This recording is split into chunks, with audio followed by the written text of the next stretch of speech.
Assalamualaikum warahmatullahi wabarakatuh. Salam damai sejahtera, Om Swastiastu, Namo Buddhaya, salam kebajikan. Selamat siang seluruh hadirin yang berbahagia pada siang hari ini. Selamat datang dalam acara peluncuran akun pembelajaran yang dilaksanakan dan diselenggarakan oleh Kementerian Pendidikan dan Kebudayaan bersama dengan Kementerian Agama dan juga Kementerian Komunikasi dan Informatika. Selamat siang yang terhormat Sekretaris Jenderal Kementerian Pendidikan dan Kebudayaan, Direktur Kurikulum Sarana, Kelembagaan dan Kesiswaan Madrasah Kementerian Agama, dan sekaligus juga Direktur Jenderal Aplikasi Informatika Kementerian Komunikasi dan Informatika pada siang hari ini, serta seluruh undangan yang berbahagia yang bergabung secara virtual dalam acara yang luar biasa ini. Bapak Ibu hadirin yang berbahagia, kita panjatkan puji dan syukur kehadirat Tuhan Yang Maha Esa karena atas rahmat-Nya kita dapat berkumpul dalam suasana yang mungkin berbeda, tidak biasa, tapi tidak mengurangi semangat kita yang luar biasa pada siang hari ini. Dan kali ini kita bergabung dalam acara peluncuran akun pembelajaran Kementerian Pendidikan dan Kebudayaan bersama dengan Kementerian Agama dan Kementerian Komunikasi dan Informatika. Acara ini digelar dengan konsep digital virtual guna menerapkan protokol kesehatan COVID-19 dalam hal physical dan social distancing. Sebelumnya perkenalkan, saya Yohana Margarita, senang sekali mendapat kesempatan dan juga kepercayaan berada di tengah-tengah Bapak Ibu semuanya. Dan sebelum kita memulai acara inti pada siang hari ini, izinkan saya untuk menjelaskan terlebih dahulu rangkaian acara yang nanti kita akan laksanakan bersama-sama. Di mana yang pertama nanti kita akan bersama-sama mendengarkan paparan dari Sekretaris Jenderal Kementerian Pendidikan dan Kebudayaan, dilanjutkan dengan paparan dari Direktur Kurikulum Sarana, Kelembagaan dan Kesiswaan Madrasah Kementerian Agama, dan dilanjutkan paparan dari Direktur Jenderal Aplikasi Informatika Kementerian Komunikasi dan Informatika. Dan menginjak acara inti nanti adalah peluncuran akun pembelajaran. Selanjutnya kami berikan kesempatan kepada rekan-rekan media untuk memberikan tanggapan atau tanya jawab dalam sesi tanya jawab setelah peluncuran akun pembelajaran dilaksanakan. Baik, tanpa berpanjang kata, saya akan langsung memulai acara pada siang hari ini dengan bersama-sama kita akan mendengarkan pemaparan dari Sekretaris Jenderal Kementerian Pendidikan dan Kebudayaan, yaitu yang terhormat Bapak Ainun Naim. Kita akan mencoba menyapa Bapak Ainun Naim. Selamat siang Bapak. Bapak Ibu, selamat siang semuanya. Selamat siang semua. Sehat Bapak pada siang hari ini? Semoga selalu sehat. Alhamdulillah ya. sehat. Alhamdulillah. Baik, Bapak Ainun Naim, kami langsung saja mempersilahkan Bapak untuk menyampaikan pemaparan yang kita tunggu-tunggu pada siang hari ini. Dipersilahkan, Pak. Terima kasih Mbak Yohana. Bapak Ibu yang saya hormati, Assalamualaikum warahmatullahi wabarakatuh. Selamat siang, salam sejahtera. Semoga kita semua dalam keadaan sehat dan dapat mengerjakan tugas-tugas kita dengan baik. Bapak Ibu yang saya hormati, saya yakin kita semua memahami bahwa teknologi mempunyai peran yang penting dalam pendidikan atau dalam proses belajar mengajar, baik oleh siswa maupun oleh guru. Dalam kesempatan ini, alhamdulillah kita akan melaksanakan peluncuran akun pembelajaran untuk mengakses berbagai aplikasi pembelajaran. Nah, kita mulai tayangan berikut ini atau paparan berikut ini. Silakan.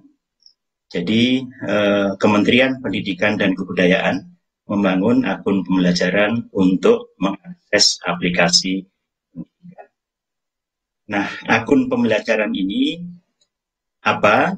Dapat kita jelaskan bahwa akun pembelajaran ini merupakan akun elektronik dengan domain belajar.id yang diterbitkan oleh Kementerian Pendidikan dan Kebudayaan dan dapat digunakan oleh peserta didik atau siswa, pendidik atau guru, dan tenaga kependidikan sebagai akun untuk mengakses aplikasi pembelajaran berbasis elektronik. Nah, akun pembelajaran ini untuk apa? Tujuan pembuatan akun pembelajaran ini adalah untuk dua hal. Satu, mendukung kegiatan belajar dari rumah di masa pandemi ini. Kemudian kedua, mendukung proses pembelajaran di satuan pendidikan melalui penerapan teknologi informasi dan komunikasi. Itu tujuannya. Kemudian sasarannya siapa saja.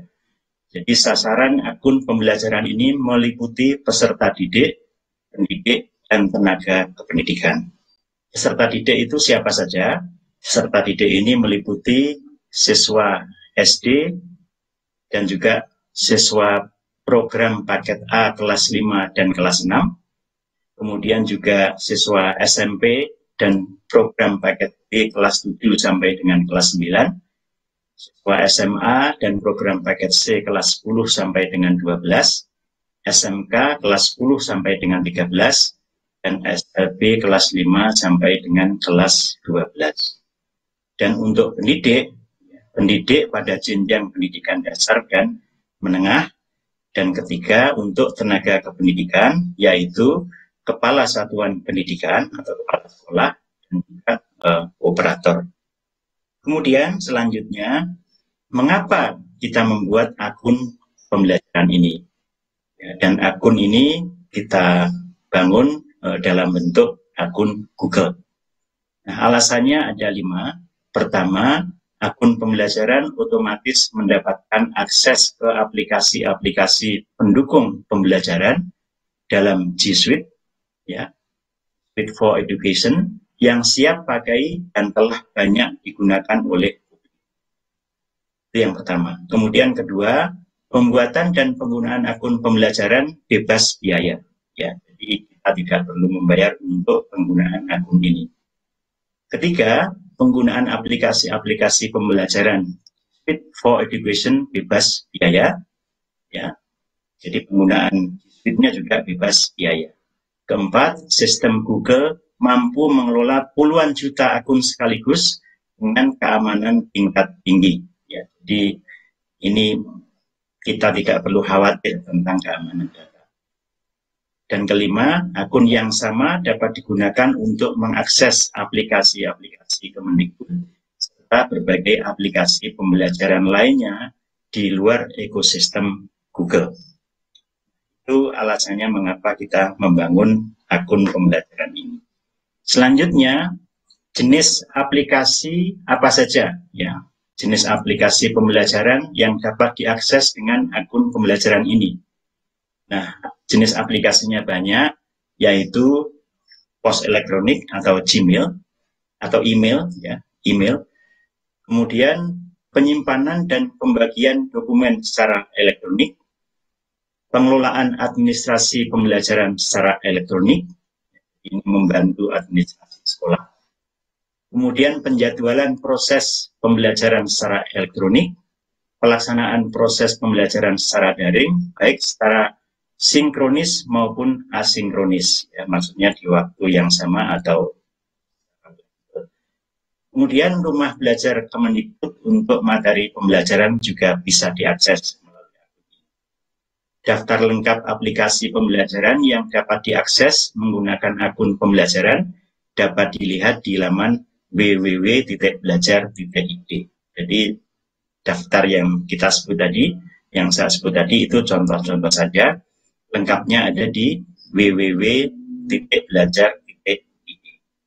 Kemudian selanjutnya, bagaimana cara mengakses dan mengaktifkan akun pembelajaran ini? Ya, ini ada 5 tahapan. Jadi 1, operator satuan pendidikan masuk ke laman pd.data.kemdikbud.go.id. Kemudian kedua, setelah masuk laman tersebut, operator satuan pendidikan memilih tombol unduh akun untuk mengunduh dokumen CSV atau CSV yang berisi daftar nama akun atau user ID dan akses masuk akun atau password akun pembelajaran di satuan pendidikan yang bersangkutan. Yang kedua. Kemudian ketiga, operator satuan pendidikan mendistribusikan akun pembelajaran tersebut kepada setiap pengguna akun pembelajaran di satuan pendidikan yang bersangkutan. Dan yang keempat, untuk mengaktifkan akun pembelajaran, pengguna menggunakan user ID dan password akun pembelajaran untuk login di laman mail.google.com ya, mail.google.com. Dan yang kelima, pengguna menyetujui syarat dan ketentuan penggunaan akun pembelajaran serta mengganti password akun pembelajaran. Itu caranya. Kemudian berikutnya berkaitan dengan penggunaan akun pembelajaran ini, apakah wajib? Ini tidak wajib, ya, tapi opsional. Jadi penggunaan ini bagi para siswa, guru sifatnya opsional. Namun, ya dalam hal akun pembelajaran tidak diakses oleh peserta didik, pendidik, dan tenaga kependidikan sama sekali sampai 30 Juni 2021, maka akun pembelajaran tersebut akan dinonaktifkan secara otomatis. Jadi kalau para siswa atau guru mendapatkan akun ini, namun tidak digunakan sampai dengan 30 Juni 2021, maka akun itu akan dinonaktifkan secara otomatis. Kemudian Kemendikbud menyarankan ya kepada para guru, siswa, kepala sekolah untuk menggunakan akun pembelajaran ini. Mengapa? Karena 3 hal. Satu, akun pembelajaran akan menjadi salah satu jalur komunikasi resmi Kemendikbud ke pendidik dan peserta didik. Jadi berbagai informasi penting ya akan disampaikan melalui jalur ini.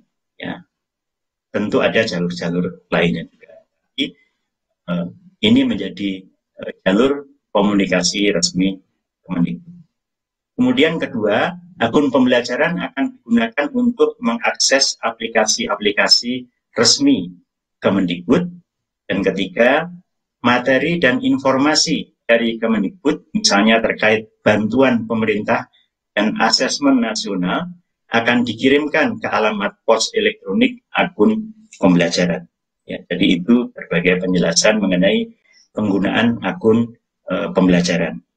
Selanjutnya, tentu Bapak Ibu atau para siswa guru punya pertanyaan mengenai bagaimana keamanan akun pembelajaran ini. Keamanan akun pembelajaran diatur sesuai dengan ketentuan peraturan perundang-undangan dalam rangka memberikan perlindungan kepada atau perlindungan berkaitan dengan kerahasiaan data. Kerahasiaan data dilindungi, informasi, ya, kemudian juga dan atau dokumen aktivitas akun pembelajaran. Jadi record mengenai aktivitas akun ini juga dilindungi. Kemudian kemungkinan terjadinya kelalaian dalam penggunaan dan atau penyalahgunaan data, informasi dan atau dokumen aktivitas akun pembelajaran. Ini juga dilindungi oleh peraturan perundangan. Kemendikbud melakukan koordinasi teknis ya, perlindungan keamanan data ini dengan kementerian atau lembaga terkait. Itu mengenai keamanannya ya, jadi dilindungi oleh peraturan perundang-undangan. Saya kira demikian penjelasan mengenai akun pembelajaran yang dibangun oleh Kemendikbud untuk para guru, siswa, kepala sekolah, dan operator. Terima kasih. Wassalamualaikum warahmatullahi wabarakatuh.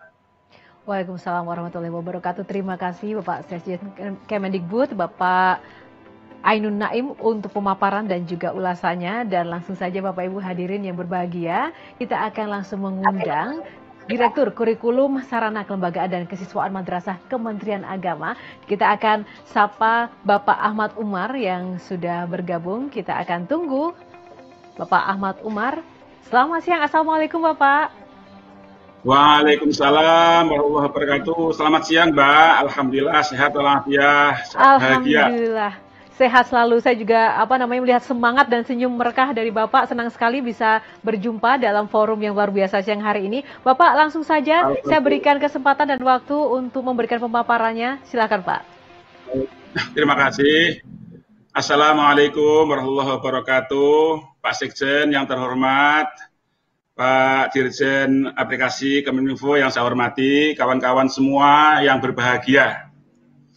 Sesuai dengan yang diminta oleh Pak Sekjen, saya suruh menyampaikan tentang transformasi digital pendidikan madrasah, praktek baik penguatan aktivitas pembelajaran.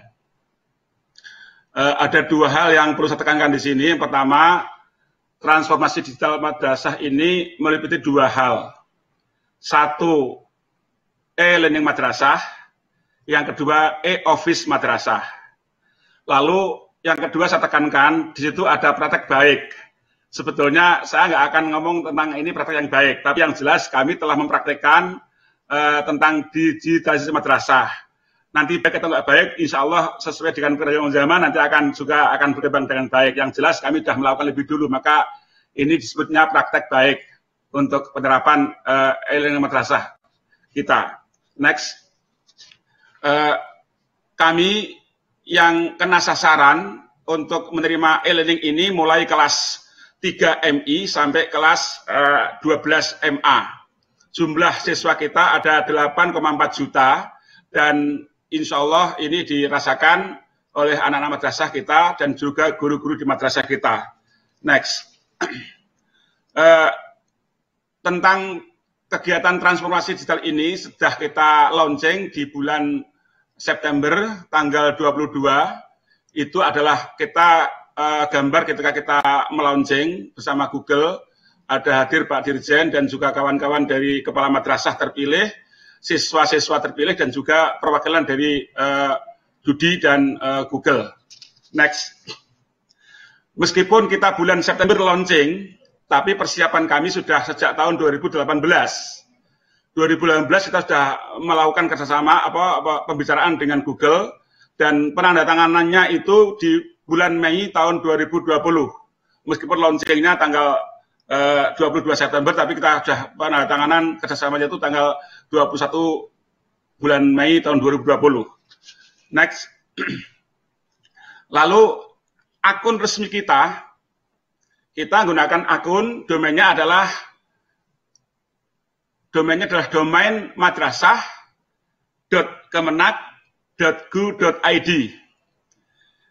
Jadi kami terus terang ingin menampakkan bahwa ini adalah akun memang untuk anak-anak madrasah gitu, sehingga kami tampilkan madrasahnya kelihatan dan kemenaknya kelihatan. Memang agak panjang, tetapi ini yang disepakati kawan-kawan, hasil istikharahnya begitu Pak Sekjen. Jadi pakai panjang, ada .kemenak, ada .madrasah.kemenak.go.id. Ada beberapa fitur, dan itu alhamdulillah kita semua aksesnya gratis. Dari jumlah siswa kita yang tadi kita targetkan ada 8 juta, yang sudah aktif sekarang ini akunnya ada 4.092.095 siswa, dan ada 675.666 guru. Jadi ini yang sudah aktif, sisanya insya Allah kita mulai lagi di bulan Januari setelah kita semua ini merasakan. Next. Tujuan kita melakukan transformasi digital ini adalah ingin menggabungkan antara cyber pedagogi dengan cyber teknologi untuk mewujudkan cyber education. Apa yang kita dapatkan? Yang pertama adalah mengembangkan keterampilan berpikir kritis pada siswa-siswa madrasah. Yang kedua adalah mengembangkan kemampuan komunikasi dan kolaborasi dalam pembelajaran. Yang ketiga, membiasakan peserta didik untuk berpikir dan bekerja kreatif dalam menyelesaikan berbagai permasalahan. Jadi di sini kami juga mengembangkan tentang compositional thinking juga kami kembangkan di sini. Selanjutnya, next, nomor 6. Langkah-langkah yang sudah kita lakukan, pertama kali sudah kita membuat akun madrasah. Akunnya itu namanya madrasahhebat.id. Jadi kami ingin setiap apa yang kita launching, yang kita ungkapkan ini harus membuat anak-anak tuh merasa tertantang dan merasa ada harapan baru bahwa kita sebutnya ada akun madrasah hebat supaya anak-anak menjadi orang yang saya besok jadi orang hebat itu. Ini dilakukan oleh setiap madrasah, dan kemudian langkah kedua adalah membuat akun untuk pusat, kanwil dan kabupaten kota. Ini alhamdulillah sudah selesai dan kami sekarang memiliki akun sendiri. Kemudian yang ketiga adalah pelatihan-pelatihan. Untuk pelatihan kami ini baru pelatihan tingkat pusat dan kanwil, untuk kabupaten baru baru seberapa, dan madrasah memang baru sekali 2 kali kita latihan karena semua kita menggunakan jarak jauh, jadi perlu proses yang agak panjang. Yang selanjutnya, next, langkah-langkah reformasi pendidikan madrasah. Jadi yang depan tadi namanya kita e-learning, yang ini mengarah pada e-office. Di samping kita melayani untuk bagaimana pembelajaran yang baik, kami juga menginginkan seperti merespon permintaan Pak Presiden bahwa guru-guru dan kepala madrasah nggak boleh sibuk dengan administrasi SPJ, maka tahun 2020 akhir ini sudah kita lakukan uji coba RKAM, yaitu elektronik rencana kerja anggaran madrasah.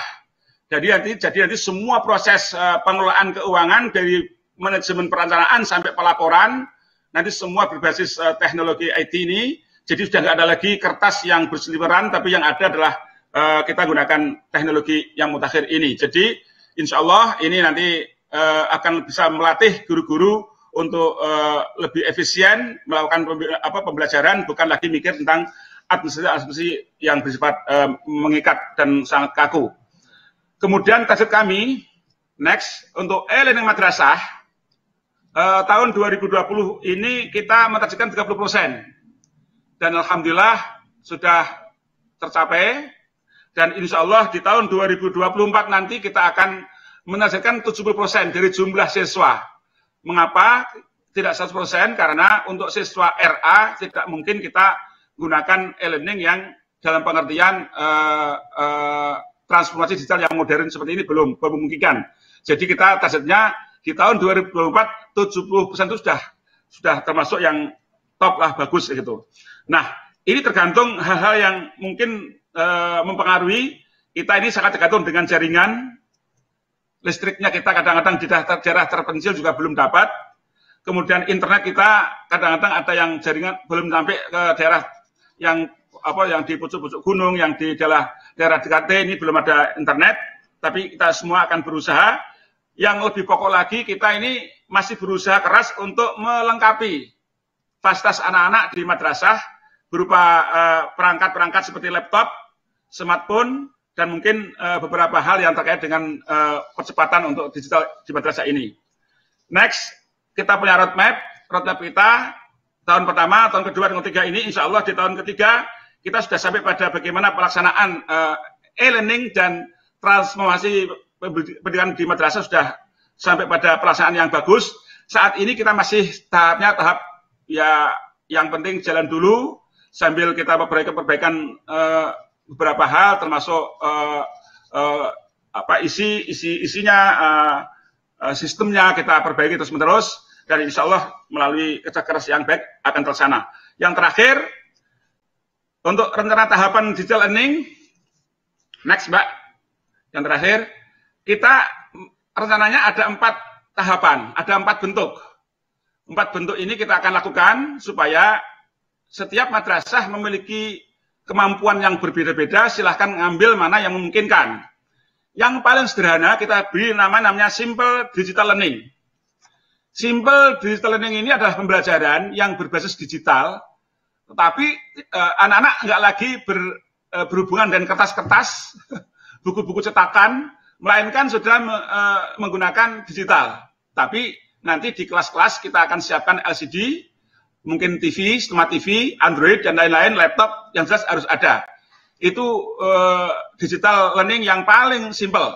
Lalu meningkat, kalau mereka sudah melampaui itu, bisa meningkat ke pembelajaran yang digital, yaitu menggunakan aplikasi e-learning madrasah yang dilakukan di ruang kelas, laboratorium madrasah dengan jaringan internet.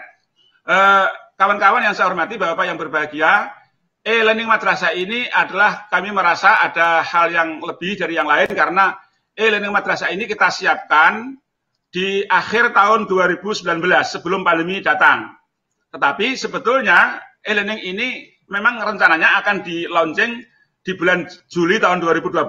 Tapi karena pandemi datangnya lebih dulu dari yang kita nggak sangka-sangka, lalu kita launching, dan alhamdulillah e-learning yang ini merupakan karya anak madrasah. Jadi e-learning ini dirancang, disusun, dikembangkan oleh alumni madrasah oleh Direktorat KSKK Madrasah, dan alhamdulillah ini tidak memakai dipah.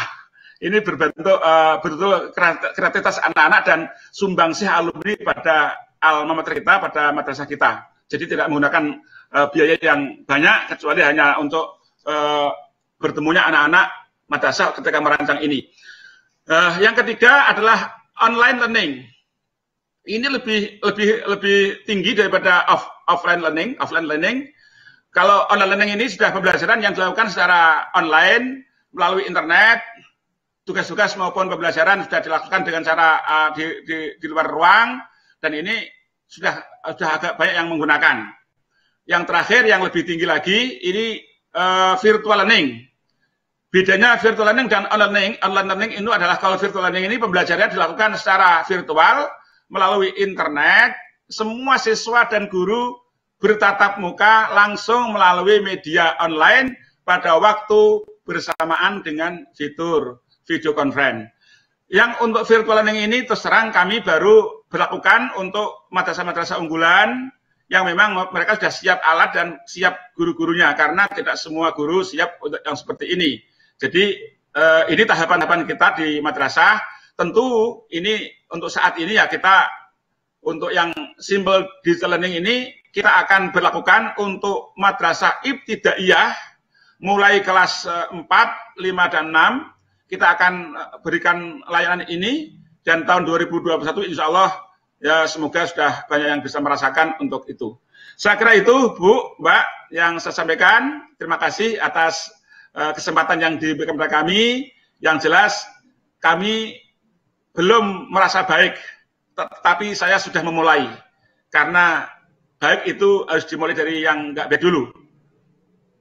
Dan saat ini kami telah melakukan beberapa hal, di samping tadi kalau Pak Sekjen menyampaikan bahwa ini satu-satunya yang belajar ID tadi dipakai untuk komunikasi yang satu-satunya. Kalau kami memang kita harapkan semua madrasah menggunakan, tetapi kita rencananya ke depan bahwa e-learning madrasah ini kita akan kawinkan dengan Google for Education, sehingga insya Allah akan lebih bisa menjangkau lebih luas. Demikian, terima kasih. Mohon maaf. Wassalamualaikum warahmatullahi wabarakatuh. Waalaikumsalam. Terima kasih untuk Bapak Direktur, Bapak Ahmad Umar, untuk pemaparannya luar biasa. Yang pasti tadi kita lihat bersama, inovasi tiada henti ya di era digital ini untuk meningkatkan pembelajaran dan juga pendidikan di Indonesia. Dan selanjutnya, Bapak Ibu hadirin yang berbahagia, mari kita sambut Direktur Jenderal Aplikasi Informatika Kementerian Komunikasi dan Informatika untuk memberikan paparannya. Kita akan sapa, kali ini ada Bapak Samuel Abriani Pangerapan. Kita akan sapa Bapak Samuel. Selamat siang Bapak Samuel. Selamat siang. Selamat siang. Terima kasih sudah bergabung bersama kami, Bapak. Langsung saja, ini adalah momen yang ditunggu-tunggu. Kami persilakan untuk memberikan pemaparannya, Bapak Samuel. Terima kasih, Bu Mbak Moderator. Yang saya hormati Pak Ainun Naim, Sekjen Kemendikbud, Pak Dirjen Muhammad Ali Ramdhani. Wah, presentasinya bagus sekali, Pak. Senang saya lihatnya ini, perkembangannya sangat maju sekali nih. Ini searah dengan transformasi digital yang sudah dicapai Pak Presiden. Bapak Ibu sekalian, mari kita ucapkan syukur kepada Tuhan Yang Maha Esa atas berkat yang kita dapat tetap produktif di tengah situasi pandemi ini. Kita harus syukuri karena kita tetap bisa bertemu di acara ini, terutama pada acara peluncuran peluncuran produk aplikasi pembelajaran dengan nama domain belajar.id. Ini ada satu terobosan juga yang menurut saya perlu diapresiasi. Memang pandemik ini memberikan masalah kita, tapi juga ada blessing di mana kita dipaksa untuk mempercepat proses transformasi yang sudah kita rencanakan. Banyak sekali persen tadi ditaparkan, ini adalah satu kemajuan yang kita harus apresiasi. Bapak Ibu sekalian, mungkin bisa ditampilkan presentasi saya. Ya, kalau kita bicara transformasi digital, khususnya di pendidikan, sebenarnya ini bagian daripada transformasi digital yang sedang kita rancang. Dan kalau dalam transformasi digital itu ada 3 pilar yang kita harus kembangkan, adalah masyarakat, pemerintah, dan ekonomi atau bisnisnya. Ini semua kita berjalan seiring agar kita benar-benar dapat menuju proses transformasi digital yang menyeluruh. Kalau kita bicara transformasi digital, saat ini ABGI baru saja merilis yang namanya survei pengguna internet Indonesia. Saat ini sudah mencapai 196,7 juta pengguna internet. Memang masih dirasakan ada beberapa tempat. Kalau kita lihat ada 73%, tapi kita lihat kita masih mendapatkan beberapa lokasi masih belum bisa menikmati layanan internet secara maksimum. Nah, kita juga mengenali itu dan kita sedang merencanakan untuk menyelesaikan di akhir tahun 2022 semua desa dan kelurahan di Indonesia sudah bisa mengakseskan 4G atau layanan internet berkecepatan tinggi. Bapak Ibu sekalian, bisa selanjutnya ya ini kita lihat aksesnya. Nah, dari akses ini ada dari Presiden untuk percepatan proses transformasi digital. Satu pertama tadi perluasan akses yang tadi saya sudah sampaikan, ada 12.500 lebih daerah atau desa dan kelurahan yang perlu dibangun infrastruktur digitalnya. Kedua, kita sekarang sedang menyiapkan yang namanya roadmap transformasi digital di sektor-sektor strategis. Dan ketiga adalah percepatan pusat data. Nah, ini pusat data diharapkan di akhir tahun 2023 sudah bisa dimanfaatkan. Saat ini kami pun juga sudah menyediakan pusat data sementara yang bisa dimanfaatkan oleh Bapak Ibu. Nah, yang keempat ini yang sebenarnya yang ada korelasinya dengan apa yang akan kita bahas di hari ini, persiapan pertumbuhan SDM digital, talenta digital. Tadi lihat kita memang harus mempersiapkannya sejak dini. Jadi sudah masuk di dalam kurikulumnya, anak-anak sudah dibiasakan mengikuti pelajaran-pelajaran secara online ataupun dengan materi digital. Ini berarti sebenarnya sudah menyiapkan dari awal untuk berinteraksi dengan ruang digital. Yang terakhir adalah regulasi. Ini yang regulasi yang sudah beberapa regulasi yang sudah kita selesaikan. Ada satu regulasi yang sedang kami siapkan, yaitu perlindungan data pribadi. Dan diharapkan untuk perlindungan data pribadi ini selesai di awal tahun, kuartal pertama tahun 2021. Apa sih sebenarnya transformasi digital itu sendiri sebenarnya? Tadi yang sudah di pembukaan, mungkin di slide berikutnya. Jadi ada 3 pilar. Bicara transformasi digital, pertama harusnya kita selesaikan dulu yang namanya infrastruktur. Infrastruktur ini memungkinkan kita untuk tersambungkan dengan ruang digital. Kenapa kita perlu membuat bangun ini? Karena nanti realitas kita itu bukan lagi ruang fisik. Realitas kita sudah melebar, digital sudah jadi bagian daripada realitas kehidupan kita. Untuk itu perlu penyelesaian infrastruktur supaya semua orang Indonesia dapat mengakses atau dapat menikmati yang keunggulan daripada teknologi digital. Infrastruktur ini dibutuhkan untuk tadi menjalankan aplikasi-aplikasi. Salah satunya belajar.id, aplikasi-aplikasi yang tadi Madarasa. Ini dengan adanya infrastruktur untuk memungkinkan dengan aplikasi-aplikasi ini bisa diciptakan. Untuk apa aplikasi diciptakan? Untuk kita bisa berkegiatan di ruang digital. Nah, ini semua perlu suatu regulasi. Regulasinya sudah kami siapkan, yang tadi saya sampaikan. Yang belum kita selesaikan sekarang adalah terkait perlindungan data pribadi. Diharapkan bulan Maret tahun depan sudah bisa diundangkan. Nah, adanya regulasi juga perlu adanya pengendalian supaya arah transformasi kita ini sesuai masuk dan tujuan dari negara ini dideklarasikan. Itu seperti kalau kita tadi regulasinya itu seperti rambu-rambu lalu lintas di jalanan, pengendali adalah polisi-polisi supaya tadi semua orang yang ada di ruang digital ini juga tertib. Selain daripada regulasi dan pengendalian, kita perlu juga meningkatkan talenta digital kita. Karena kita tidak ingin nantinya pada saat kita proses transformasi digital, kita hanya menjadi penonton. Tapi kita ingin semua komponen bangsa ini juga bisa terlibat dalam proses transformasi digital. Untuk itu perlu kita meningkatkan namanya SDM digital kita. Dan juga kita perlu memberikan akses kepada teknologi penunjang. Tadi saya juga mendengar bahwa sudah tadi sudah menggunakan layanan cloud-nya Google, yang mana Google sudah ada di Indonesia. Jadi itu sudah aman karena syarat dari menggunakan layanan cloud untuk pemerintahan adalah harus ada data centernya di sini, dan Google sudah punya data centernya di sini. Nah, adanya SDM dan akses terhadap teknologi perlu juga dilakukan terus-menerus riset dan inovasi.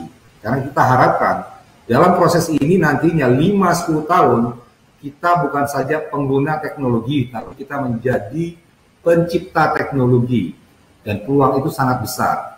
Dan bagian ini kita building blocks ini kita susun, kita bisa melaksanakan transformasi digital baik itu di sektor pemerintahan, masyarakat maupun ekonomi untuk menuju Indonesia digital nation.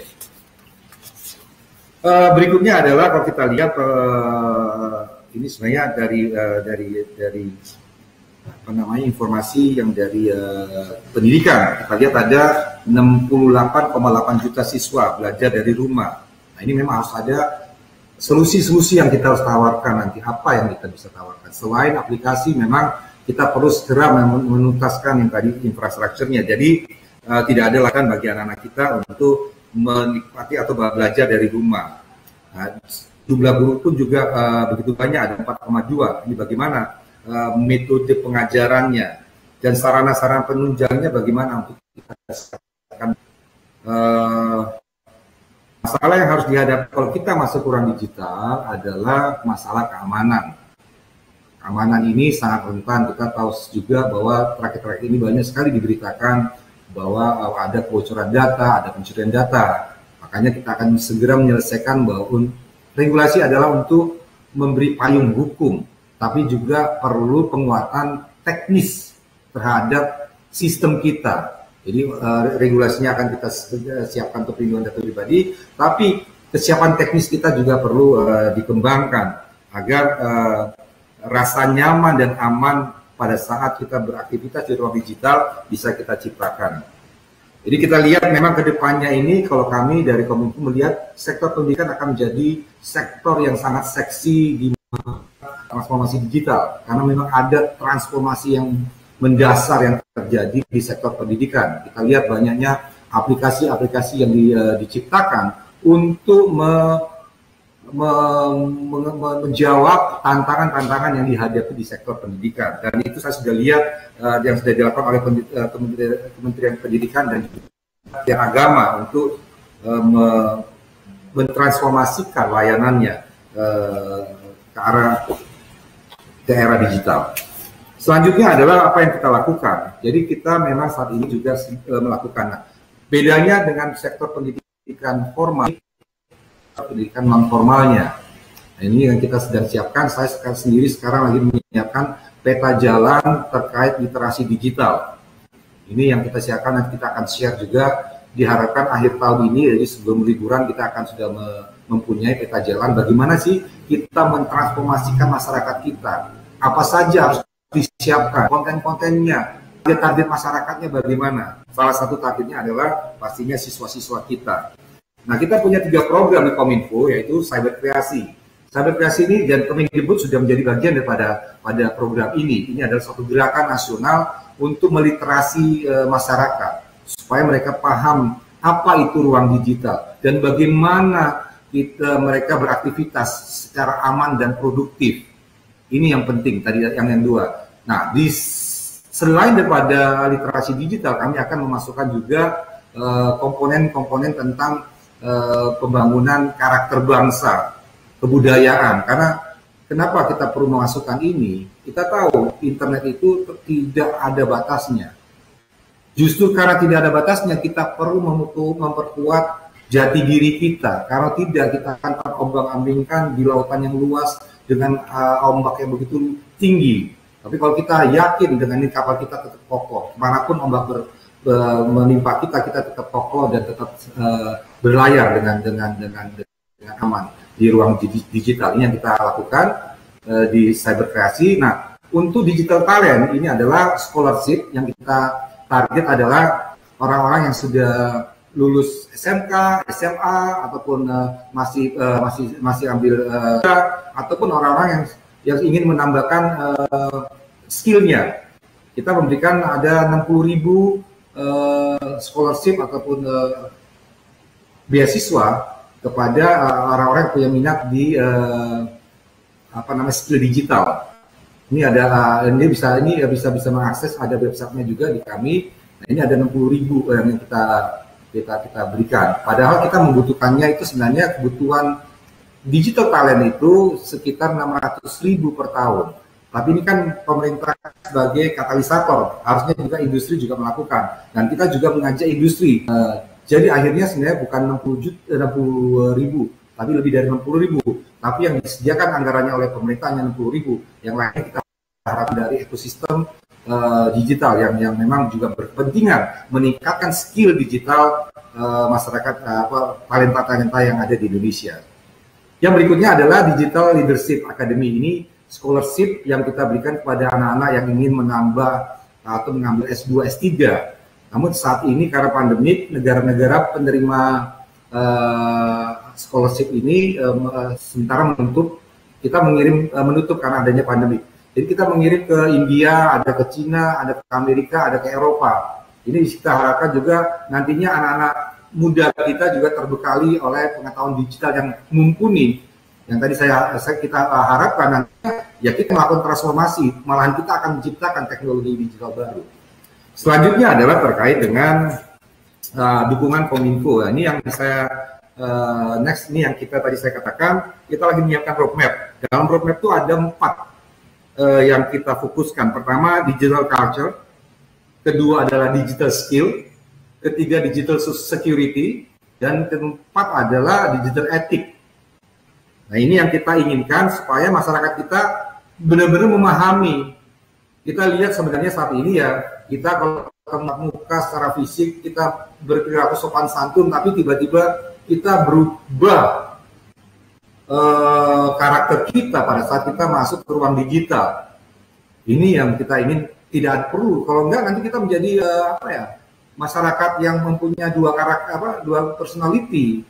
Nah, ini kita inginkan masyarakat kita tuh walaupun di ruang digital sama juga perilakunya seperti kalau kita menjunjung tinggi sopan santun, kesantunan, budaya dalam kita berinteraksi. Kenapa kita dalam berinteraksi di ruang digital kita seperti masyarakat tanpa budaya, tanpa nilai. Nah, belum lagi ada masalah security. Kita ngomong security ini penting sekali. Kita lupa bahwa uang itu nantinya adanya di HP kita. Apakah masyarakat kita sudah tahu bahwa kalau kita salah menyimpan password kita, HP kita, ataupun PIN kita, itu bisa merugikan kita. Banyak sekali kejadian yang kami tangani, WhatsApp-nya atau sosial medianya dihack. Padahal bukan dihack, tapi karena kecerobohan kita menyimpan atau berperilaku secure di dalam beraktivitas di ruang digital.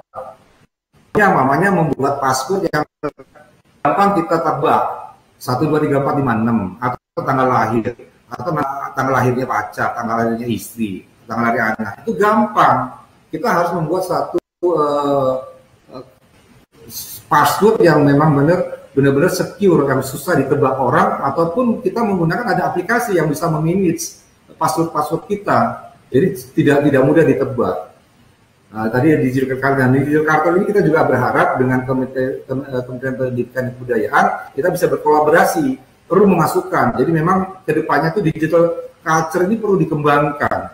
Bagaimana kita mengembangkan? Ini saya sebenarnya sudah berkabar dengan Pak Dirjen Kebudayaan untuk punya program bersama terkait pengembangan culture dalam literasi digital di Indonesia.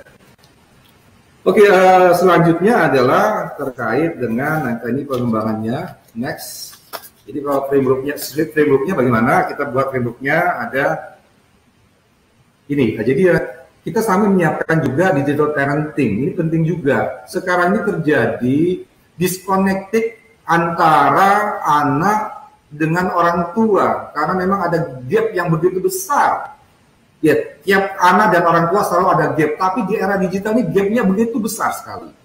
Perlu kita memberikan literasi kepada orang tua untuk memahami apa itu ruang digital. Ruang digital itu bisa serama kita masuk bisa serama kita masuk ke rumah ibadah, tapi bisa sejahat kita masuk ke daerah-daerah yang banyak jahatnya, hutan belantara umpamanya. Ini yang perlu dipahami oleh orang tua. Jadi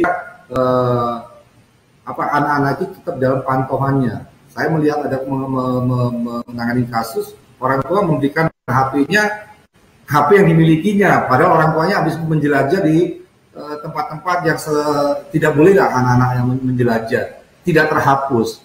Anaknya melihat, ini kan suatu kecerobohan yang fatal menurut saya.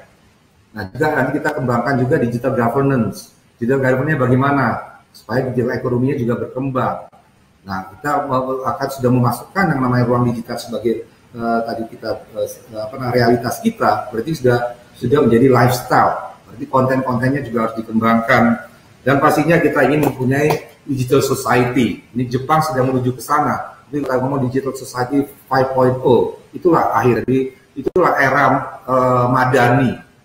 Di sinilah waktunya kita bertransformasi menuju era madani sebenarnya dengan menggunakan teknologi digital. Selanjutnya adalah terkait literasi digital, digital culture. Ini sebenarnya yang bisa kita kerjasamakan sangat erat dengan Kementerian Pendidikan dan Kebudayaan. Ini bagaimana kita memberikan pengetahuan dasar akan Pancasila, Bhinneka Tunggal Ika. Jadi waktu kita, yang tadi saya bilang, itu kita sepertinya disconnected. Waktu kita memperluas realitas kita dan memasukkan ruang digital sebagai bagian daripada realitas kita lupa memasukkan nilai-nilai tadi, nilai-nilai kebangsaan, kebudayaan itu dalam ruang ini. Jadi seolah-olah ruang digital di Indonesia ini ruang hampa tanpa aturan. Nah, ini kita tidak ingin kita menuju arah yang salah, justru akan menjadi mudarat daripada manfaat kita mengembangkan transformasi digital. Jadi tadi dasarnya satu itu tentang nilai-nilai kebangsaan, kebudayaan. Kedua adalah pengetahuan dasar membedakan informasi yang mana yang baik dan atau tidak sejalan dengan falsafah kita. Yang ketiga adalah pengetahuan dasar menggunakan bahasa Indonesia yang baik. Nah, ini sebenarnya ruang kami paling tidak kita sudah mulai mau menulis, walaupun nulisnya masih dalam bentuk short message ya, tapi kita sudah mulai menulis, walaupun menulisnya itu ada singkatan-singkatan, ada yang pakai kata-kata alay. Nah, ini juga perlu kita masukkan, jadi mereka juga bisa menggunakan bahasa yang baik dan berkomunikasi dengan yang baik, dan juga pasti dengan nilai-nilai yang baik. Ini yang keempat adalah pengetahuan dasar mendorong perilaku konsumsi yang sehat, menabung. Nah, sebenarnya ada menarik sebenarnya studi dilakukan. Jadi selama pandemik ini ada perilaku yang berubah dari masyarakat. Kita tadinya itu konsumsi itu sifatnya what I want, apa yang saya inginkan. Sekarang karena pandemik itu mereka berubah menjadi what I need. Jadi sudah mulai cerdas. Karena kalau what I want kan tidak ada batasnya. Kalau what I need, ya mungkin karena ada pembatasan kita tidak bisa berinteraksi langsung dengan kerabat kita, saudara kita, teman-teman kita. Jadi tidak ada yang perlu di show lah namanya. Itu di studinya jumlah transaksi di Indonesia meningkatannya itu benar-benar barang-barang yang dibutuhkan. Jadi memang konsumsinya mulai membaik, cara berkonsumsi. Yang selanjutnya ada terkait dengan ini adalah kolaborasi yang kita inginkan, yang kita harapkan kita bisa bekerja sama. Jadi kami akan masuk, apalagi kalau tadi literasi digital ini bisa dimasukkan dalam bukan kurikulum lah, mungkin ekskulnya di sekolah-sekolah ini akan menarik karena kita punya kontennya banyak sekali. Konten kita banyak sekali dari guru, dari buat guru, buat orang tua, buat anak-anaknya. Dan anak-anaknya pun berbagai level. Nah, kita kedepannya kita berharap bisa berkoordinasi dan kita juga sedang menjalin kerjasama dengan kabupaten kota. Karena literasi digital itu harus berbuah, tidak bisa sepotong-sepotong semuanya. Karena kalau kita bicara transformasi digital, kita bicara motto kita adalah nobody left behind. Artinya semua diajari untuk bisa masuk ke ruang baru, transformasi digital. Nah, ini yang kita harapkan nanti ada dengan kementerian lembaga yang lainnya dan organisasi-organisasi yang memang membutuhkan punya passion untuk melakukan literasi digital. Selanjutnya ini adalah dukungan Kominfo terkait infrastruktur. Tadi saya sudah katakan.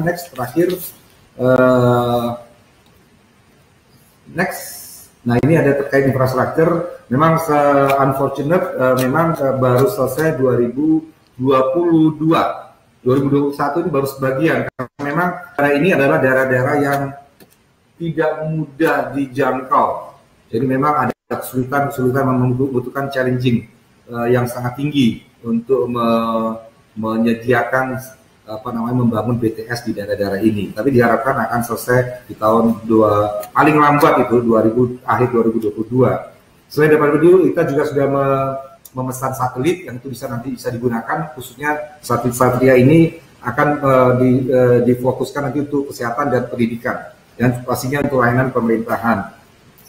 Nah, sambil menunggu tadi kita juga menyiapkan ada 150.000 titik lokasi yang akan diberikan layanan semacam Wi-Fi. Next adalah tadi terkait undang-undang perlindungan data pribadi yang saya sudah sampaikan di awal, tapi saya terus sedikit sekali lagi kita sampaikan. Next ini adalah RUU. Nah, kenapa RUU ini sangat penting? Karena memang pada saat kita beraktivitas di ruang digital, data-data pribadi kita pasti harus diberikan. Kita masuk ke ruang digital itu pasti dimintain data. Namanya siapa? Alamatnya di mana, kita transaksi aja dimintain. Pada saat kita transaksi aja, itu sudah ada 4 institusi yang memegang data pribadi kita. Contohnya, kemarin kita pergi bertransaksi di Bukalapak lah. Itu ada Bukalapak tahu tentang data pribadi kita. Merchant yang tempat kita beli barang tahu. Logistik yang mengirim barang kita tahu. Sistem pembayaran yang melakukan transaksi, menyelesaikan transaksi kita tahu. Nah, bagaimana semua institusi ini yang data pribadi kita hanya menggunakan data pribadi kita sesuai dengan peruntukannya. Itulah inti daripada undang-undang ini. Jadi nggak bisa umpamanya saya mengumpulkan data pribadi dari logistik, tapi saya gunakan untuk hal lain. Itu dilarang oleh undang-undang yang akan kita bahas, yang kita punya dalam waktu dekat ini. Supaya tadi kita masa aman. Data kita tidak akan digunakan sembarangan. Dan ini memberikan perlindungan, undang-undang ini memberikan perlindungan pada subjek datanya, tapi juga memberikan batasan-batasan kepada pengendali datanya. Itu kira-kira yang terakhir ini, ya itu saya rasa yang bisa saya sampaikan. Mungkin kalau ada yang perlu ditanyakan atau kita diskusikan, saya terbuka. Terima kasih. Wassalamualaikum warahmatullahi wabarakatuh. Baik. Wassalamualaikum warahmatullahi wabarakatuh. Terima kasih untuk Bapak Samuel Abriani untuk pemaparannya tadi. Nobody left behind menjadi salah satu kunci ya, bahwa kita harus maju bersama, belajar bersama, dan tentu saja membawa anak-anak Indonesia menjadi generasi yang istimewa. Secara bersama-sama tidak ada yang boleh ditinggalkan dalam konteks ini. Dan terima kasih saya ucapkan kepada Bapak Sekjen Kemendikbud, Bapak Direktur KSKK Madrasah, dan Bapak Dirjen Aptika Kemenkominfo yang sudah memberikan pemaparan dan juga pencerahan terkait dengan dunia teknologi digital di tengah pendidikan yang saat ini sedang kita jalankan bersama-sama. Dan Bapak Ibu yang berbahagia, tiba saatnya adalah acara puncak pada hari ini, yaitu peluncuran akun pembelajaran Kementerian Pendidikan Kebudayaan bersama dengan Kementerian Agama dan Kementerian Komunikasi dan Informatika. Dan langsung saja saya akan menyampaikan dan juga menyajikan sebuah video peluncuran untuk Anda. Selamat menyaksikan. Ini dia.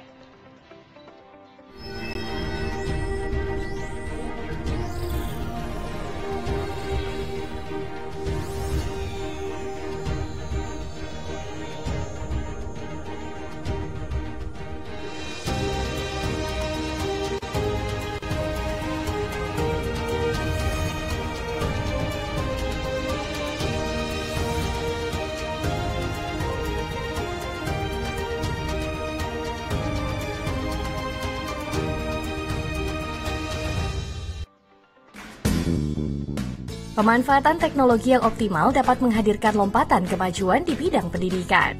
Pemerintah melalui Kementerian Pendidikan dan Kebudayaan menghadirkan akun pembelajaran untuk mendorong pembelajaran berbasis teknologi. Akun pembelajaran adalah akun elektronik dengan domain belajar.id yang diterbitkan oleh Kementerian Pendidikan dan Kebudayaan. Akun ini dapat digunakan oleh seluruh peserta didik, pendidik, dan tenaga kependidikan untuk mengakses aplikasi pembelajaran berbasis elektronik. Akun pembelajaran mendukung kegiatan belajar dari rumah di masa pandemi, juga mendukung proses pembelajaran pada satuan pendidikan melalui penerapan teknologi informasi dan komunikasi di masa yang akan datang. Akun pembelajaran dapat digunakan peserta didik mulai dari sekolah dasar, program paket A kelas 5 dan kelas 6, sekolah menengah pertama, dan program paket B kelas 7 sampai dengan kelas 9, sekolah menengah atas, dan program paket C kelas 10 sampai dengan kelas 12, sekolah menengah kejuruan kelas 10 sampai dengan kelas 13, serta sekolah luar biasa kelas 5 sampai dengan kelas 12. Akun pembelajaran juga dapat digunakan oleh para pendidik serta tenaga kependidikan pada jenjang pendidikan dasar dan menengah yang meliputi kepala satuan pendidikan dan operator satuan pendidikan. Akun pembelajaran dibuat dalam bentuk akun Google dengan domain @belajar.id. Selain bebas biaya, akun pembelajaran otomatis dapat mengakses beragam aplikasi pendukung pembelajaran dalam G Suite for Education yang sekarang sudah banyak digunakan publik. Di antaranya seperti surat elektronik atau email, penyimpanan dan pembagian dokumen secara elektronik, pengelolaan administrasi pembelajaran secara elektronik, penjadwalan proses pembelajaran secara elektronik, pelaksanaan proses pembelajaran secara daring. Ada 5 tahap yang harus dijalankan untuk mengakses dan mengaktifkan akun pembelajaran. Pertama, operator satuan pendidikan masuk ke laman pd.data.kemdikbud.go.id. Kedua, operator satuan pendidikan mengunduh arsip CSV yang berisi data nama akun atau user ID dan akses masuk akun atau password di satuan pendidikannya. Ketiga, operator satuan pendidikan mendistribusikan akun pembelajaran kepada pengguna. Keempat, untuk mengaktifkan akun pembelajaran, masukkan user ID dan password akun pembelajaran yang diterima untuk login di laman mail.google.com. Kelima, pengguna menyetujui syarat dan ketentuan penggunaan akun pembelajaran serta mengubah kata sandi atau password dengan kata sandi yang dipilih pengguna. Akun pembelajaran bersifat opsional, namun akun ini akan menjadi salah satu jalur komunikasi resmi Kemendikbud kepada pendidik dan peserta didik. Beragam materi dan informasi dari Kemendikbud akan dikirimkan ke alamat pos elektronik akun pembelajaran. Jika akun pembelajaran tidak diakses oleh peserta didik, pendidik, dan tenaga kependidikan sampai dengan 30 Juni 2021, maka akun pembelajaran tersebut akan dinonaktifkan secara otomatis. Tidak perlu khawatir karena kerahasiaan data, informasi, dokumen, serta aktivitas akun pembelajaran dijamin sesuai dengan ketentuan peraturan perundang-undangan. Ayo segera aktifkan akun pembelajaran dengan 5 langkah mudah. Segera kunjungi www.belajar.id.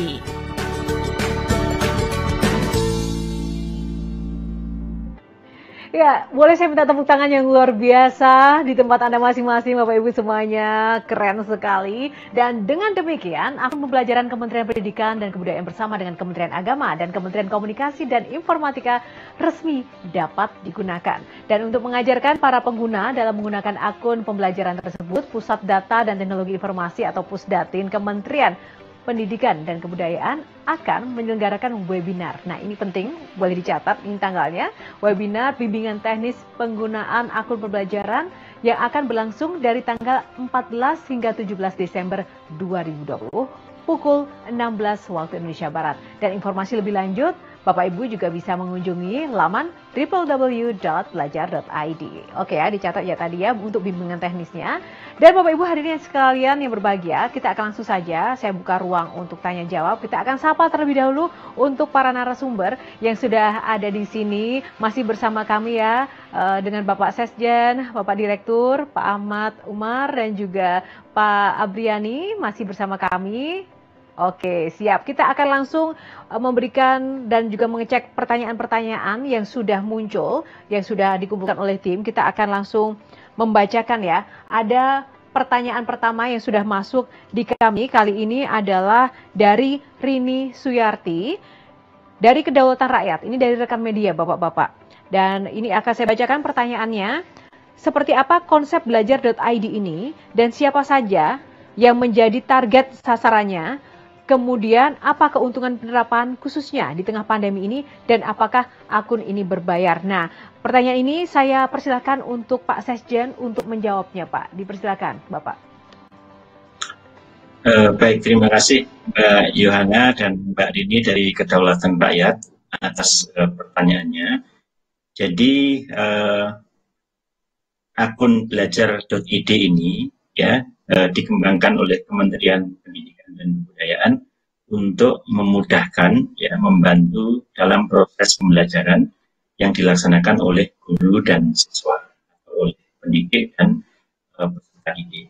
Akun ini juga bermanfaat untuk membantu dalam pengelolaan administrasi pendidikan di satuan pendidikan atau di sekolah-sekolah. Nah, kemudian siapa saja yang dapat menggunakan akun pembelajaran ini? Ya, jadi akun pembelajaran ini dapat digunakan oleh peserta didik atau siswa SD atau paket A kelas 5 dan kelas 6, SMP atau paket B kelas 7 sampai dengan kelas 9, SMA atau paket C kelas 10 sampai dengan kelas 12, SMK kelas 10 sampai dengan kelas 13, dan SLB kelas 5 sampai dengan kelas 12. Tentunya pendidik dan tenaga kependidikan ya pada jenjang pendidikan dasar dan menengah ya meliputi kepala sekolah atau kepala satuan pendidikan dan operator satuan pendidikan atau operator sekolah dapat menggunakan akun belajar.id atau belajar.id tersebut. Nah, kemudian bagaimana berkaitan dengan biaya? Penggunaan akun pembelajaran ini bebas biaya. Jadi peserta didik, pendidik, operator sekolah, kepala sekolah tidak perlu membayar untuk penggunaan akun ID. Pemerintah juga mendapatkan ini tanpa biaya. Dan tentunya seperti tadi disampaikan, ya kerahasiaan data itu akan dilindungi oleh peraturan perundangan. Saya kira demikian Mbak Yona dan Mbak Ini, terima kasih. Baik, terima kasih Bapak Sekjen, Bapak Ainun Naim untuk jawabannya. Semoga Mbak Rini sudah cukup jelas ya. Tadi sudah menjawab pertanyaan yang disampaikan dan kita akan lanjut untuk pertanyaan kedua yang sudah masuk di list kami adalah dari Supriyanto dari RRI dan kali ini ditujukan untuk Kemenkominfo, untuk Pak Samuel Abriani. Berikut pertanyaannya Bapak, bagaimana Kemenkominfo mendukung pengembangan pemanfaatan TIK ya, maksud kami ini, TIK untuk sektor pendidikan. Adakah solusi untuk daerah yang masih blank sinyal internet agar bisa menikmati aksesibilitas pembelajaran online? Silahkan Bapak Samuel. Pertama saya tadi salam menyapa Pak Ahmad Umar, maaf Pak, salam Pak Dr. Ahmad Umar yang tadi juga sudah memberikan presentasinya. Nah, menjawab pertanyaan ini, seperti yang tadi saya jelaskan, kami sudah menyiapkan, tapi memang baru tuntas itu 2022. Nah, untuk sementara waktu ini sebenarnya bisa kita duduk bersama dengan Kemendikbud. Kalau memang ada kebutuhan khusus, kita bisa menggunakan bagaimana solusi antaranya sambil menuju terselesaikannya pembangunan jaringan tadi. Saya rasa kami membuka diri untuk berdiskusi Pak Sekjen, kalau bisa kita duduk bagaimana menyikapi atau mencari solusi antara supaya tidak lagi anak-anak kita yang di daerah-daerah yang belum ada ini bisa juga terlayani sampai kita benar-benar punya jaringannya. Itu kira-kira jawabannya dan kita sangat terbuka untuk mendiskusikan hal ini. Terima kasih. Baik, terima kasih untuk Bapak Samuel dari Kemenkominfo dan Mas Supriyanto RRI. Semoga masih sabar untuk nanti menunggu progres dan juga kelanjutan dari apa yang memang sudah diprogramkan oleh Kemenkominfo ya. Dan kita akan lanjut ke pertanyaan selanjutnya. Kali ini untuk Kementerian Agama, untuk Pak Direktur Bapak Ahmad Umar, ada pertanyaan dari Mbak Ana dari TV Edukasi Bapak. Apa tantangan penerapan akun pembelajaran elektronik di lingkungan Kemenak? Boleh disampaikan juga apa saja praktek baik yang bisa menjadi contoh bagi penerapan akun pembelajaran Kemendikbud. Silakan Bapak Ahmad Umar. Baik, terima kasih Mbak Yohana, terima kasih Mbak Ana, dan terima kasih Pak Samuel juga Pak Sekjen. Ada dua hal, satu tentang tantangan, yang kedua praktek baik atau pengalaman yang sudah kami lakukan. Untuk tantangan, kawan-kawan semua, tantangan yang paling pokok adalah kami ingin menjadikan e-learning madrasah atau transformasi digital madrasah ini dalam bidang pembelajaran tidak sekedar memindahkan dari budaya luring menjadi daring. Di situ ada absen, di situ ada tatap muka yang terstruktur, di situ ada harus tatap muka, ada evaluasi yang seperti memindahkan kelas ke online. Bukan itu yang kami maksudkan. Tantangan itulah yang ingin kami jawab ke depan, bahwa ada dua hal langkah yang kami lakukan. Yang pertama, kami ingin mengintegrasikan sistem aplikasi e-learning karya anak-anak madrasah itu dengan mesin Google for Education. Langkah ini dimaksudkan agar kami punya jaminan bahwa nanti hasil proses pembelajaran ini didukung dengan teknologi yang mutakhir. Kami menyadari bahwa aplikasi e-learning madrasah ini adalah casing. Casing yang sudah diisi dengan konten-konten yang khas madrasah. Tetapi di sini perlu penguatan konten-konten yang terbaru, konten-konten yang lebih lengkap, yang lebih baik, di mana ke depan proses pembelajaran di madrasah tidak selalu sama antara di kelas dengan di media online atau virtual. Di sini harus memaknai, ada terkandung makna bahwa pembelajaran online ini harus pembelajaran yang berbasis pada kemandirian anak. Tugas tidak sekedar anak melaksanakan tugas lalu guru mengoreksi seperti layaknya di kelas. Tetapi anak belajar waktu, tempat, konten, mereka memiliki hak untuk memilih mana yang cocok untuk dirinya dan kapan dia belajar. Bagaimana dia belajar? Maka tugas guru di sini adalah memfasilitasi siswa belajar sehingga ini adalah sifatnya untuk mendukung percepatan belajar di madrasah sehingga anak-anak yang kecepatan berpikir, kecepatan belajar, mereka memiliki waktu yang lebih luas dan sangat longgar. Disinilah letak kemandirian.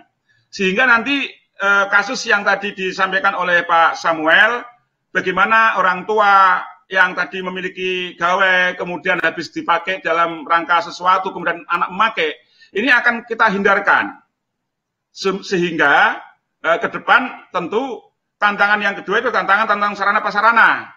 Tadi alhamdulillah Pak Samuel sudah menjelaskan beberapa hal tentang bagaimana jaringan yang di 3T, nanti Kominfo sudah akan membantu bagaimana jaringan yang belum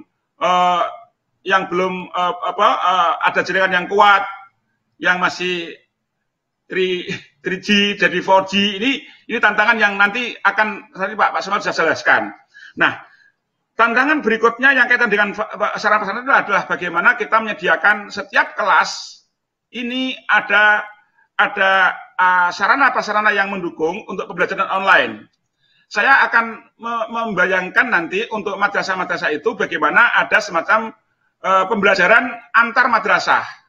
Ketika madrasah di Papua, guru mengajar bagaimana anak-anak di Jakarta, di Aceh, di Jawa, di Kalimantan, Sulawesi ikut mendengarkan, ikut belajar di situ juga. Dan sebaliknya yang di Jakarta misalkan mengajar anak-anak yang lain juga akan mengikuti. Ini akan kita siapkan ke depan agar pembelajaran ini betul-betul mendunia, menasional gitu.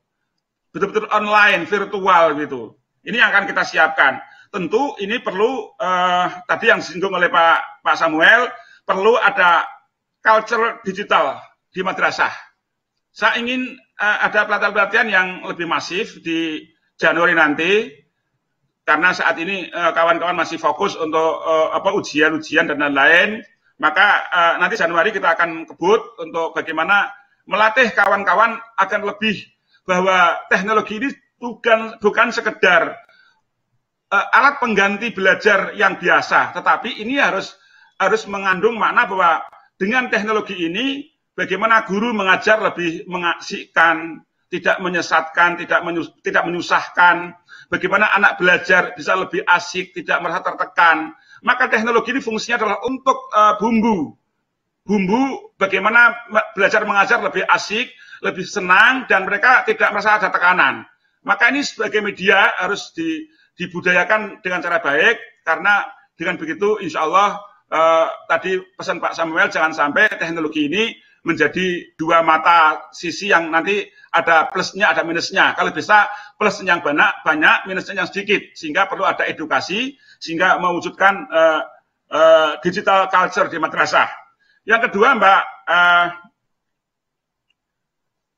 Mbak Yohana, tentang praktek baik. Kami punya dua praktek baik bagi saya. Walaupun ini mungkin bagi yang lain mungkin belum tentu baik, tapi ini bagi saya adalah praktek yang baik.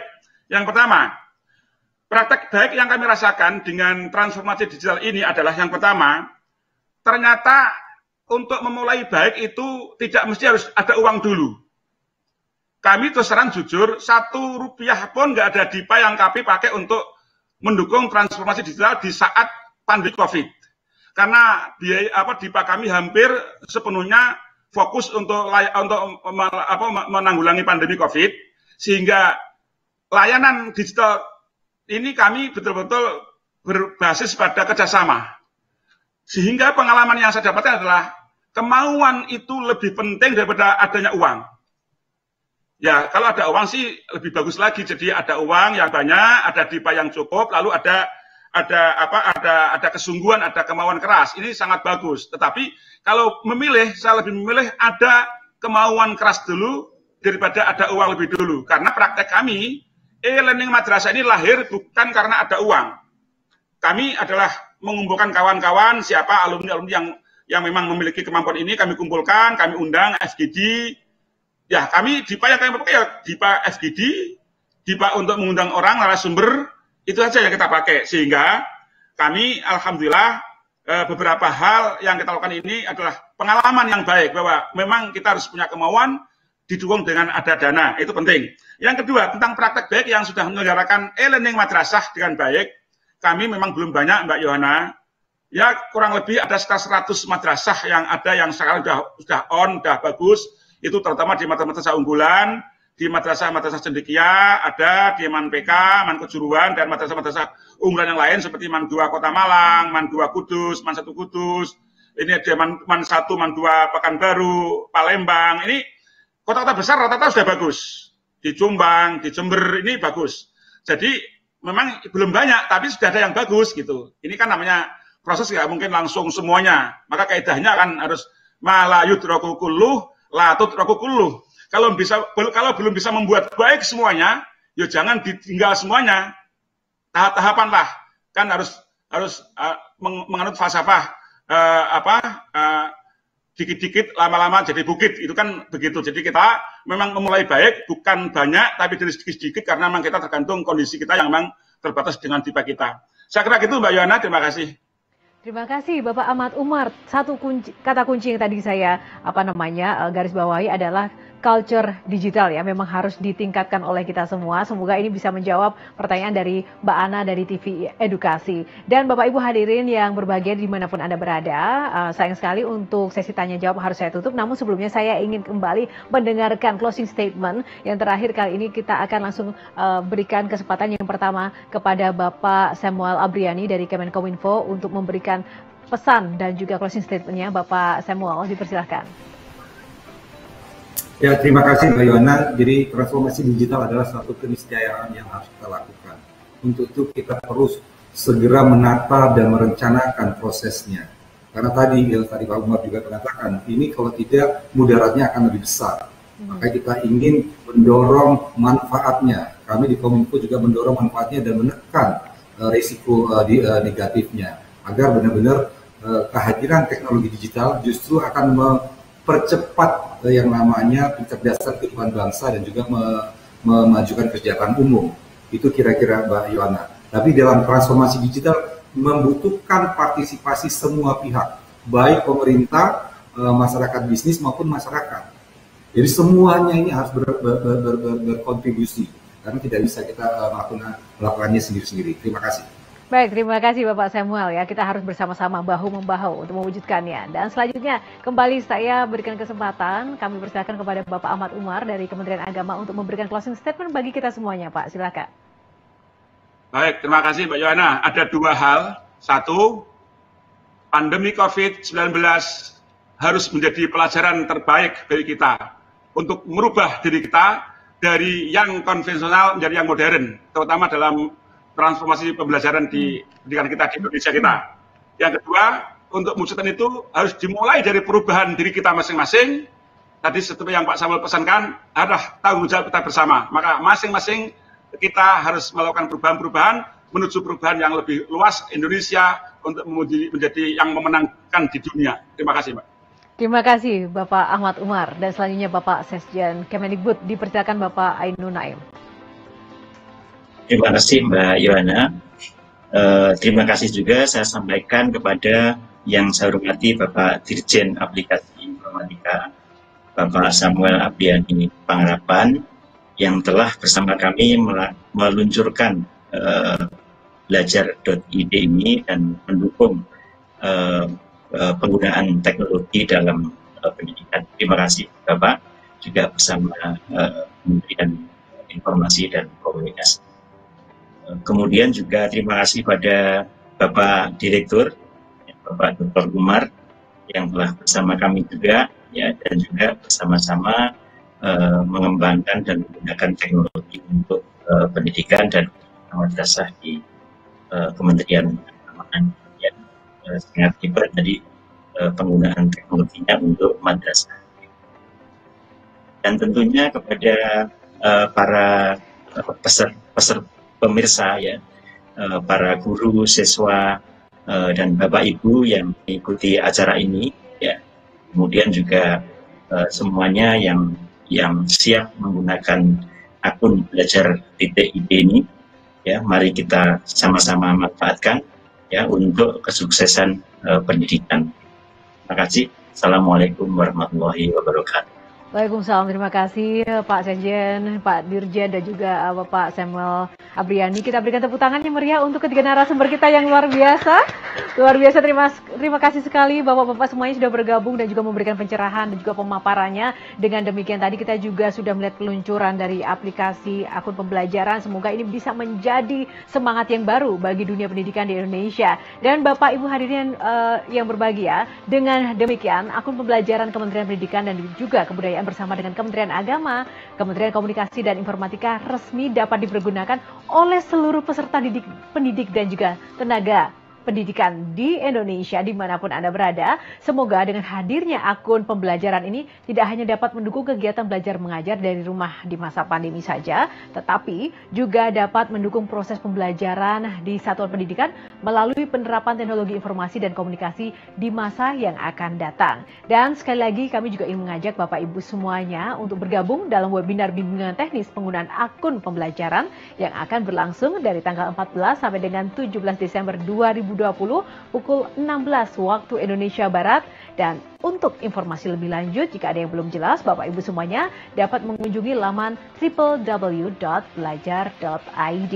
Oke, www.belajar.id. Mewakili seluruh panitia penyelenggara, saya Yohana Margareta undur diri. Terima kasih atas perhatian, kehadiran, dan juga partisipasi Bapak Ibu semuanya, khususnya juga rekan-rekan media yang sudah menyimak dan meliput acara pada siang hari ini. Selamat siang, sampai jumpa. Jangan lupa tetap laksanakan 3M dan juga stay healthy dimanapun Anda berada. Sampai jumpa lagi.